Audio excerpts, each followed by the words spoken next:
Bismillahirrahmanirrahim. Assalamualaikum warahmatullahi wabarakatuh. Perkenalkan, nama saya Rizka selaku mahasiswa dari Prodi Pendidikan Bahasa dan Sastra Indonesia, jurusan Bahasa dan Sastra Indonesia, Fakultas Bahasa dan Sastra Universitas Negeri Makassar. Pada kesempatan ini saya akan menjelaskan tentang ciri-ciri prosodi atau suprasegmental dalam bahasa Indonesia. Yang pertama, nada. Berdasarkan buku Mas Nur Muslih dalam penuturan bahasa Indonesia, tinggi rendahnya nada atau suara tidak fungsional atau tidak membedakan makna. Bisa dilihat di sini, terdapat contoh, aku membaca buku. Nah, ketika diucapkan dengan nada yang tinggi, sedang, ataupun rendah, maknanya akan sama saja. Bahkan ketika diucapkan seperti orang bernyanyi, maka maknanya sama dengan ketika diucapkan secara biasa. Dan begitu juga dalam tingkatan lingual yang lebih besar seperti frase, klausa, dan kalimat.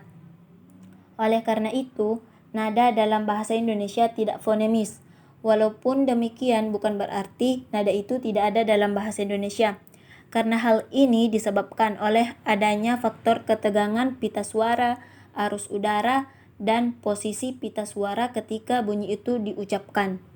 Makin tegang pita suara yang disebabkan oleh kenaikan arus udara dari paru-paru, maka makin tinggi pula nada bunyi tersebut. Begitu juga posisi pita suara. Pita suara yang bergetar lebih cepat akan menentukan tinggi nada suara ketika berfonasi.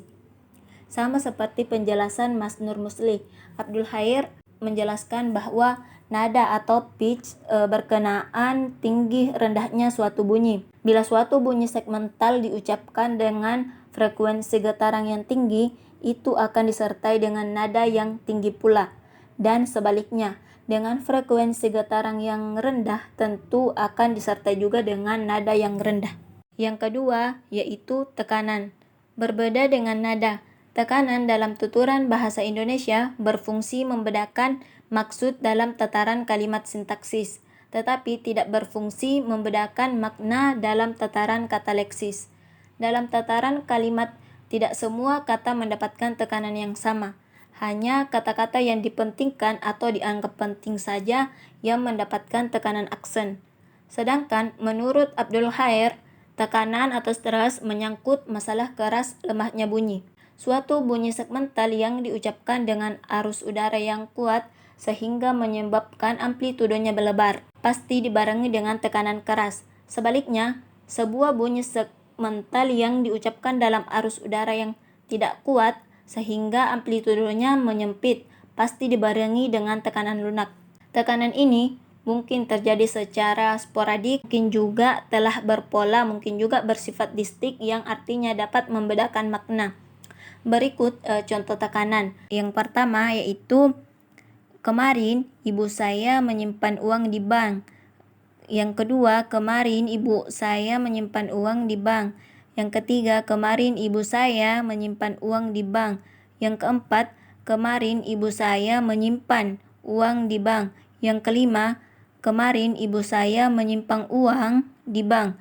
Dan yang terakhir atau yang keenam, kemarin ibu saya menyimpan uang di bank. Pada kalimat pertama mendapatkan tekanan pada kata kemarin, sedangkan kalimat kedua mendapatkan tekanan pada kata ibu. Kalimat ketiga mendapatkan tekanan pada kata saya. Kalimat keempat mendapatkan tekanan pada kata menyimpan.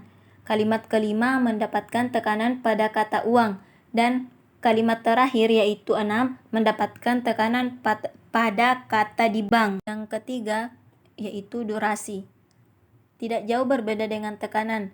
Durasi atau panjang pendek ucapan dalam bahasa Indonesia tidak fungsional dalam tataran kata, tetapi fungsional dalam tataran kalimat.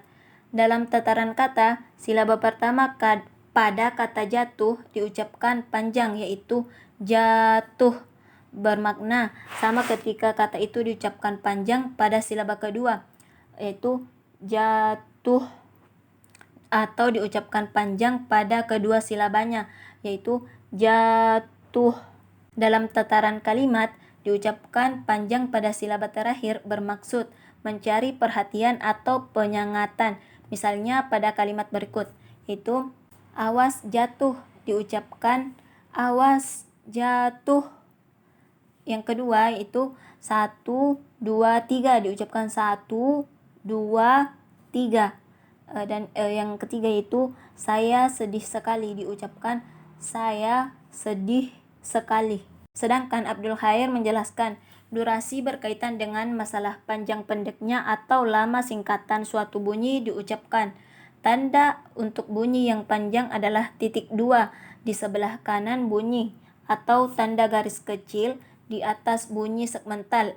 Dalam bahasa Indonesia, durasi ini tidak bersifat fonemis, tidak dapat membedakan makna kata. Yang keempat yaitu jeda. Jeda atau kesenyapan ini terjadi di antara dua bentuk linguistik, baik antar kalimat, antar frase, antar kata, antar morfem, antar silaba, maupun antar fonem. Jeda di antara dua bentuk linguistik yang lebih tinggi tatarannya lebih lama kesenyapannya bila dibanding dengan yang lebih rendah tatarannya.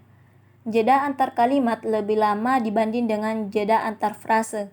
Jeda antar frase lebih lama bila dibanding dengan jeda antar kata. Begitu juga seterusnya. Dalam bahasa Indonesia, jeda ini terasa lebih fungsional bila dibandingkan dengan suprasegmental yang lain. Coba perhatikan dua contoh berikut ini. Yang pertama yaitu anak pejabat yang nakal itu telah dimeja hijaukan. Kalimat yang kedua yaitu anak pejabat yang nakal itu telah dimeja hijaukan.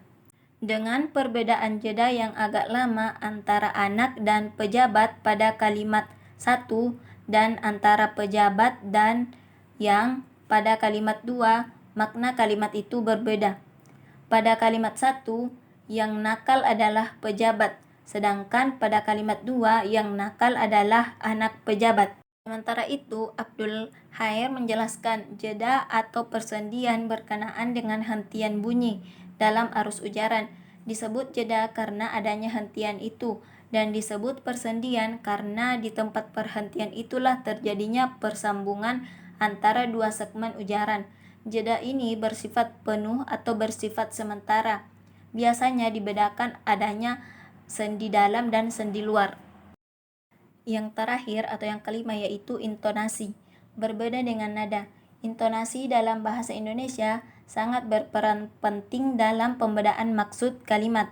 Bahkan dengan dasar kajian pola-pola intonasi ini, kalimat bahasa Indonesia dibedakan menjadi kalimat berita atau deklaratif, kalimat tanya atau interrogatif, dan kalimat perintah atau imperatif. Pola variasi nada dalam intonasi kalimat bisa dilambangkan dengan angka atau garis. Seperti contoh, yang pertama yaitu rumah, yang kedua rumah mahal, yang ketiga rumah sekarang mahal. Dari contoh tersebut terlihat bahwa setiap kalimat berita diakhiri dengan pola intonasi 2, 3, 1. Dalam penulisan pola intonasi berita ini dilambangkan dengan tanda titik tunggal. Mungkin itu saja penjelasan dari saya tentang ciri-ciri prosodi atau suprasegmental dalam bahasa Indonesia. Saya atas nama Rizka pamit undur diri. Sekian, terima kasih. Assalamualaikum warahmatullahi wabarakatuh.